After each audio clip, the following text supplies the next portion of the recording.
नमस्कार बच्चों। पिछली वीडियो में आपने वर्ण विचार में स्वरों के बारे में पढ़ा था। स्वर क्या होते हैं और कितने प्रकार के होते हैं। स्वर कितने प्रकार के बताए गए थे? एक तो बताया मैंने ह्रस्व स्वर, एक बताया दीर्घ स्वर और एक बताया प्लुत स्वर। अब हम स्वरों की मात्राएं जो हमारे पिछले वीडियो में इनकम्प्लीट रह गई थी वह करते हैं। स्वरों की मात्राएं आप छोटे क्लासेस से पढ़ते आ रहे हैं। स्वरों की मात्राएं, स्वर, मात्रा और उदाहरण, ये एक टेबल हम बना लेते हैं। स्वर, मात्रा और उदाहरण। विभिन्न स्वर किस तरह लिखे जाते हैं, उनकी मात्राएं किस तरह लगाई जाती है। अ की कोई मात्रा नहीं होती है। आ की मात्रा किसी शब्द में पीछे लगती है। जैसे हम एक वर्ण ले लेते हैं म, तो अ की कोई मात्रा नहीं तो म को इसी तरह लिखा जाएगा। आ की मात्रा माँ। ई की मात्रा, ये छोटी ई की मात्रा है तो छोटी की मात्रा हमेशा आगे से लगती है। ये बड़ी ई की मात्रा है, बड़ी ई की मात्रा हमेशा पीछे से लगती है। ऊ की मात्रा, छोटा ऊ इस तरह लगता है, किसी शब्द पर इस तरह लिखा जाता है। बड़ा ऊ किसी शब्द पर इस तरह लगता है, ये बड़ा ऊ। ए की मात्रा छोटे ए की इस तरह लगती है, में। और बड़े ए की मात्रा दो मात्राएं लगती है, में। ओ की मात्रा, ये ओ की मात्रा, मो। और बड़े ओ की मात्रा दो मात्राएं लगेगी, मो। तो ये स्वर और स्वरों की मात्राएं हैं। एक हम री को लिखते हैं सबसे लास्ट में। री की मात्रा हमेशा स्वर में नीचे लगती है, ये मृग। जैसे मृग लिखते हैं तो इस तरह इसकी मात्रा लगेगी। तो स्वरों की मात्राएं क्या होती है, इस तरह से लगाई जाती है। एक होते हैं अयोगवाह।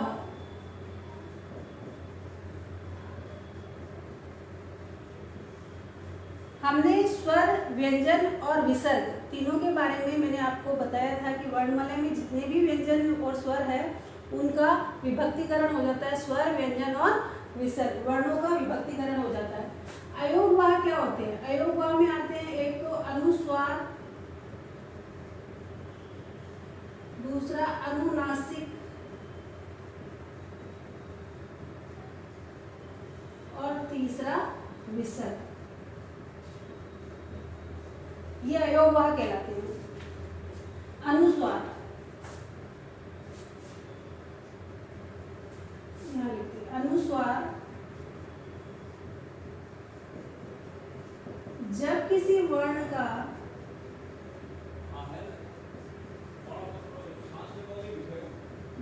का उच्चारण नाक से होता है, जब किसी वर्ण का उच्चारण नाक से होता है तो वर्ण के ऊपर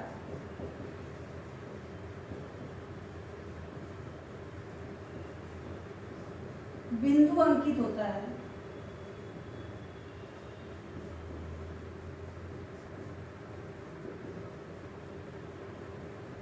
बिंदु अंकित होता है, इसे ही अनुस्वार कहते हैं। इसे ही अनुस्वार कहते हैं। जैसे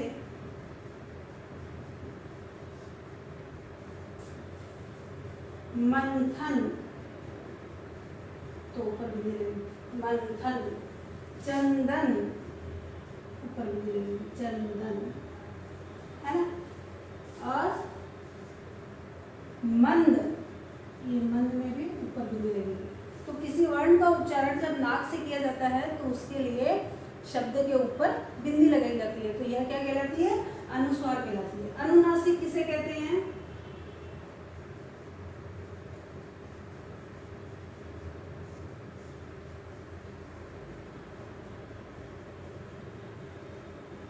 अनुनासिक जब वर्ण का उच्चारण करते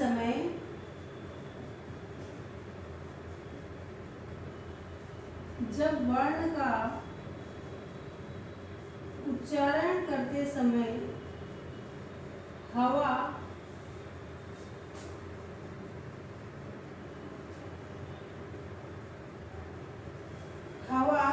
मुंह और नाक से निकलती है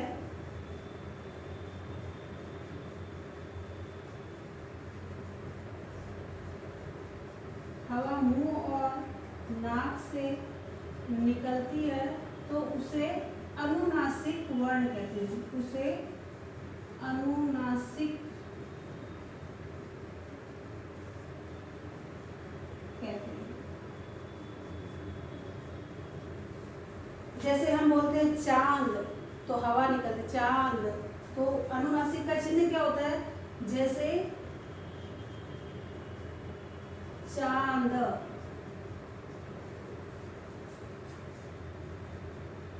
गांधी, हवा मुंह से बाहर निकलती है तो इसे, ये जो चिन्ह बिंदु हम लगाते हैं इसे क्या कहते हैं? अनुनासिक। इसके बाद तीसरा है विसर्ग।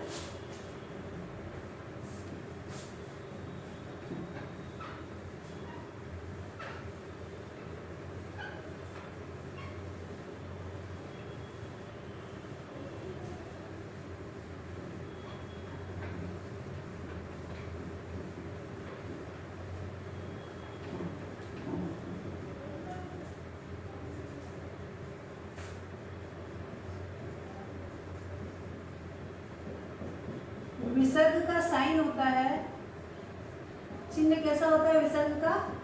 आप जानते हैं विसर्ग का साइन होता है ये। जब हम उच्चारण करते हैं तो मुंह से ह की ध्वनि निकलती है। जब किसी वर्ण का उच्चारण करते समय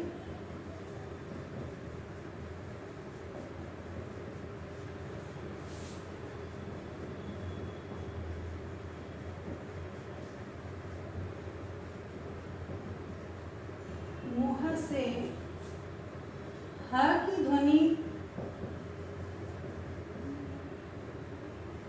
ध्वनि निकले तो उसे विसर्ग कहते हैं। तो उसे विसर्ग कहते हैं। जब किसी वर्ण का उच्चारण करते समय मुंह से ह की ध्वनि निकले तो उसे क्या कहते हैं? विसर्ग कहते हैं। और विसर्ग का चिन्ह कुछ इस तरह का होता है। जैसे हम लिखते हैं प्रायः, तो ह की ध्वनि निकलती है, इसको लिखा कैसे जाएगा? प्रायः। मूलतः, अतः, ह की ध्वनि आती है तो पीछे क्या लगता है? विसर्ग, है ना। तो विसर्ग क्या होता है? ये चिन्ह होता है, इसको विसर्ग कहते हैं। अनुस्वार क्या होता है? किसी शब्द पर कोई बिंदी लगती है तो ये अनुस्वार कहलाता है। चंद्र बिंदु को हम अनुनासिक कहते हैं। और ये दो डॉट जो लगते हैं किसी शब्द के अंत में तो यह विसर्ग कहलाता है। इसके बाद हम पढ़ेंगे व्यंजन। ये तो स्वरों के प्रकार थे। अब व्यंजन, व्यंजन कितने प्रकार के बताए गए हैं? तो व्यंजन 3 प्रकार के बताए गए हैं। एक तो स्पर्श व्यंजन,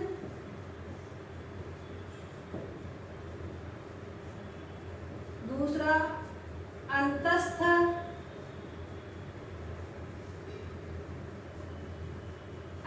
व्यंजन और ऊष्म व्यंजन।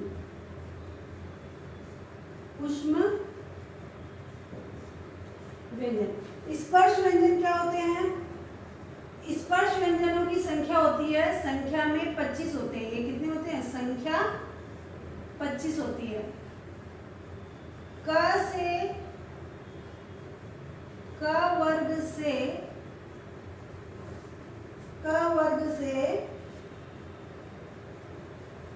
प वर्ग तक के, प वर्ग तक सब स्पर्श व्यंजन है, स्पर्श व्यंजन है। अंतस्थ व्यंजन क्या होते हैं? अंतस्थ व्यंजन संख्या में 4 होते हैं। संख्या कितनी होती है अंतस्थ व्यंजन की? 4। य, र, ल और व।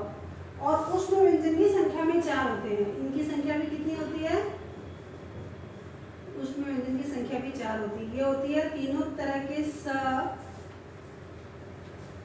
श, स, ह और एक स और तीनों स और ह।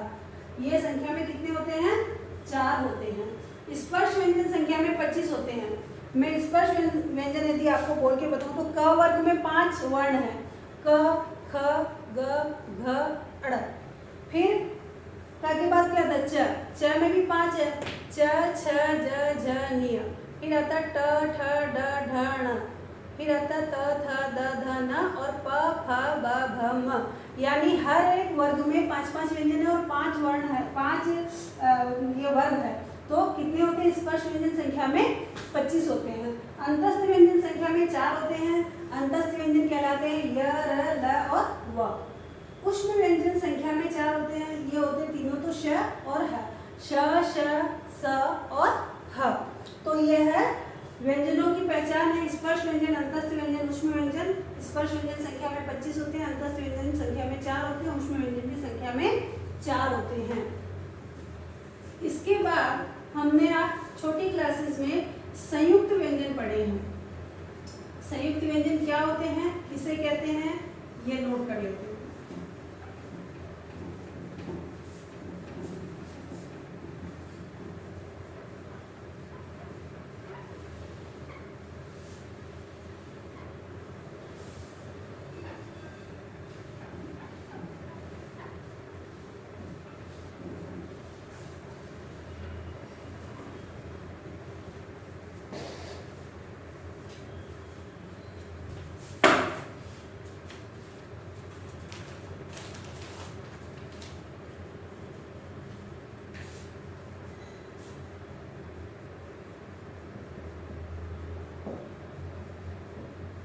संयुक्त व्यंजन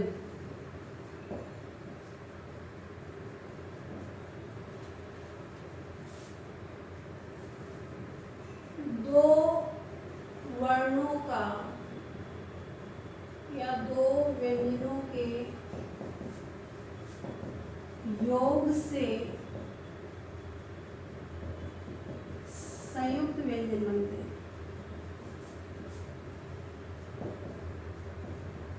संयुक्त व्यंजन दो व्यंजनों के योग से संयुक्त व्यंजन होते हैं। संयुक्त व्यंजन की संख्या में 4 है।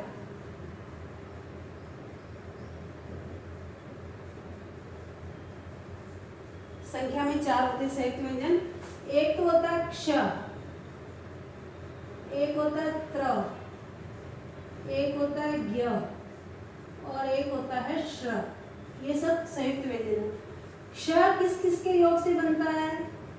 क्ष में जब हम उच्चारण करते हैं तो 2 वर्णों का उच्चारण होता है। क्ष यानी क और श, क और श, षटकोण होता है क्ष।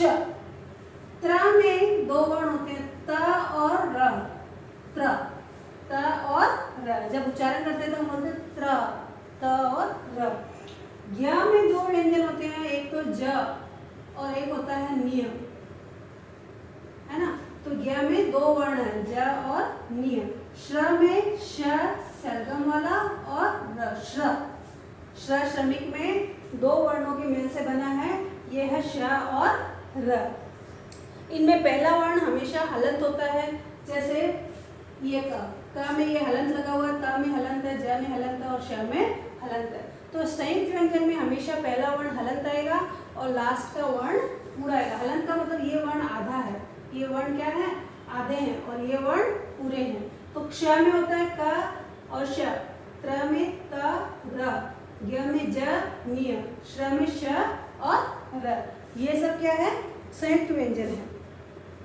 हलंत मैंने आपको बता दिया, हलंत ये निशान होता है जो शब्द का आधा कर देता है। जिन शब्दों के हम टुकड़ों में हम जिनको नहीं लिख सकते हैं उनके नीचे हम क्या लगा देते हैं, हलंत, यानी शब्द का आधा हो गया इसमें। अब उसके बाद वर्ण विच्छेद किस तरह किया जाता है। वर्ण विच्छेद,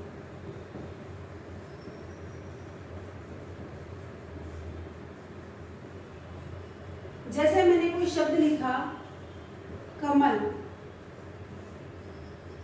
अब अगर कमल का वर्ण विच्छेद करने के लिए कभी कभी आ जाता है छोटी क्लासेस में कि वर्ण विच्छेद किस तरह किया जाता है, तो वर्ण विच्छेद में हमेशा यह ध्यान रखना है कि इनमें यदि कोई मात्रा नहीं है फिर भी इनके साथ में अ सम्मिलित होता है। जब भी हम किसी वर्ण का उच्चारण करते हैं, किसी व्यंजन का उच्चारण करते हैं, तो उसमें हमेशा स्वर अ तो सम्मिलित होता ही है।